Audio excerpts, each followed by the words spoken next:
പ്രവാചകൻ തൗഹീദിന് വേണ്ടി അടരാടിയ ബദറിൽ ഷഹീദായി വീണ അതേ ബദരീങ്ങളോട് പ്രാർത്ഥിക്കുന്നവർ, നിന്റെ ബദരീങ്ങളെ കാക്കണേ, നിന്റെ മമ്പർത്തങ്ങളെ കാക്കണേ, നിന്റെ ഷെയ്ഖെ കേൾക്കണേ എന്ന രീതിയിൽ പ്രാർത്ഥിക്കുന്നവർ, ഇക്കഴിഞ്ഞ ദിവസം പോലും ഒരു കാറ് മറ്റൊരു വാഹനത്തെ ഇടിക്കാൻ ഒരുങ്ങുമ്പോ ആ കാറിന്റെ ഉള്ളിലുള്ള ഒരു ഉമ്മ പടച്ചോനോട് പ്രാർത്ഥിക്കേണ്ടതിന് പകരം പ്രാർത്ഥിച്ചൊരു പ്രാർത്ഥന എന്താണെന്നറിയോ?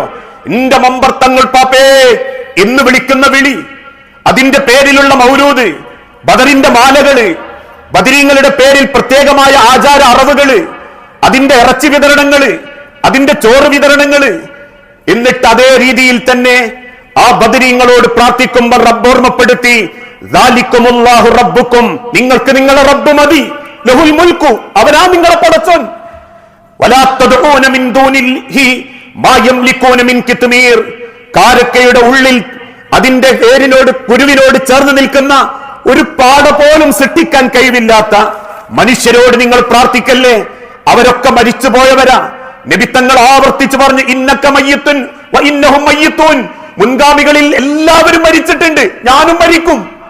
അതുകൊണ്ട് മരിച്ചവരോട് നിങ്ങൾ പ്രാർത്ഥിക്കല്ലേ, അവർ അള്ളാന്റെ അടുത്ത് ജീവിക്കുന്നവരാവാം, റബ്ബ് അവർക്ക് കൊടുത്ത പദവി കബറിലുണ്ടാവാം, പക്ഷെ അവരോട് ചോദിക്കാൻ, അവരോട് പ്രാർത്ഥിക്കാൻ നബി തങ്ങൾ പഠിപ്പിച്ചിട്ടില്ല.